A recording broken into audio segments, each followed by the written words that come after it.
Hello friends, నేను doctor Mounika, consultant fertility expert, 39 hospital, LB Nagar, Hyderabad. ఇప్పుడు pregnancy రావట్లేదు అని ప్రాబ్లంతో, సమస్యలేమి ఇన్ఫర్టిలిటీ ప్రాబ్లంతో మా దగ్గర అప్రోచ్ అవుతూ ఉంటారండి. కానీ అందరూ కూడా చిన్న లెవెల్ నుంచి చాలా డౌట్స్ అడుగుతూ ఉంటారు. అంటే న్యాచురల్గా ప్రెగ్నెన్సీ కుదరదా డాక్టర్, లేదా న్యాచురల్గా ప్రెగ్నెన్సీ రావడానికి ఏ టైంలో కలిస్తే బెస్ట్, ఇవన్నీ ఎన్నో చిన్న చిన్న డౌట్స్ అడుగుతూ ఉంటారండి. సో దానిలో ముఖ్యంగా అడిగేది ఏంటి అంటే ఏ టైంలో కలవాలి, మొత్తం మంత్లో ఏ టైంలో కలిస్తే మనకి ప్రెగ్నెన్సీ న్యాచురల్గా వచ్చే ఛాన్స్ బెస్ట్ ఉంటుంది.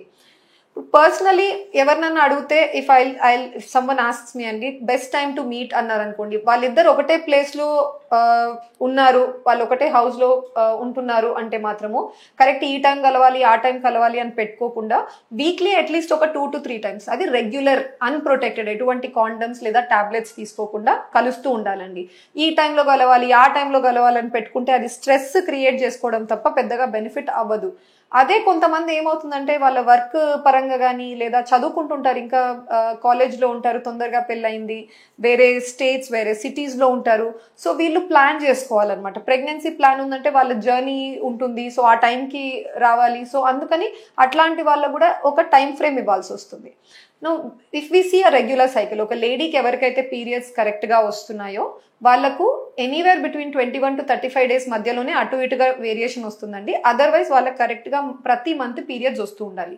ఇలా రెగ్యులర్గా సైకిల్స్ వస్తున్న వాళ్ళలో మాత్రమే మేము ఇది సో బెస్ట్ టైం అండి కలవడానికి అని చెప్పడానికి కుదురుతుంది. అదర్ లేడీస్ ఎవరికైతే ఇర్రెగ్యులర్గా పీరియడ్స్ ఉంటాయో, 2 monthsకి ఒకసారి 3 monthsకి ఒకసారి, లేదా టాబ్లెట్స్ తీసుకుంటేనే వస్తున్నాయి పీరియడ్స్, ఇలాంటి వాళ్ళలో ఈవెన్ యాజ్ అ డాక్టర్ మాకు ఈ టైం కలవాలి అని చెప్పడం అన్నది చాలా డిఫికల్ట్ అవుతుందండి, పాసిబిలిటీ ఉండకపోవచ్చు. రీజన్ ఏంటంటే రెగ్యులర్గా సైకిల్స్ వచ్చే లేడీస్కి మాకు ఒక ఐడియా ఉంటుంది, సో టైం ఎగ్ పెరిగి విడుదల అవుతుండొచ్చు, సో ఆ విడుదలైన గుడ్డు మనకు 12 గంటల నుంచి 24 గంటల వరకే బతుకుంటుంది, సో ఆ టైంలో హస్బెండ్ వైఫ్ మీట్ అయితే బెస్ట్ ఛాన్స్ ఉంటుంది ప్రెగ్నెన్సీకి అని. కానీ ఇర్రెగ్యులర్గా సైకిల్స్ ఉన్న వాళ్ళలో ఒకటి మాకు ఎగ్ రిలీజ్ అవుతుందో లేదో తెలీదు, సెకండ్ బై ఛాన్స్ అది లక్ బేసిస్లో ఎప్పుడో రిలీజ్ అయినా అది ఏ టైంలో రిలీజ్ అవుతుంది అన్నది we will not be able to know. So regular cycles ఉన్న వాళ్ళైతే there is a small formula అండి, అది మీరు క్యాల్కులేట్ చేసుకోవచ్చు. మీ సైకిల్ లెంత్ ఏదైతే ఉందో, అంటే 28 daysకి ఒకసారి మీకు పీరియడ్స్ వస్తున్నాయి అంటే దాని నుంచి మీరు నంబర్ 14ని మైనస్ చేయండి.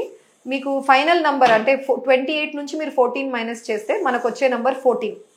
సో ఆ 14కి 2 days ముందు 2 days తర్వాత అంటే 12th to 16th day మీకు బెస్ట్ టైం లాగా తీసుకొని ఆ టైంలో భర్త భార్య కలవాల్సి ఉంటుంది.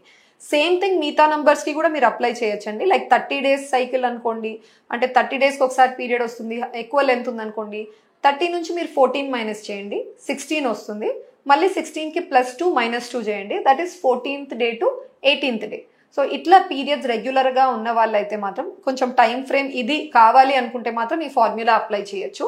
అదర్వైజ్ కోహాబిటేటింగ్ సేమ్ ప్లేస్లో ఉండే కపుల్స్ మాత్రం ఇవన్నీ ఫాలో కాకుండా బెస్ట్ ఇస్ వీక్లో ఒక 2-3 times ఏ ప్రొటెక్షన్ మెజర్ తీసుకోకుండా కలుస్తూ ఉంటే మోస్ట్ ప్రాబబ్లీ ఎటువంటి ప్రాబ్లమ్స్ వేరేవి లేవు అంటే మీరు soon you will see a pregnancy. Thank you.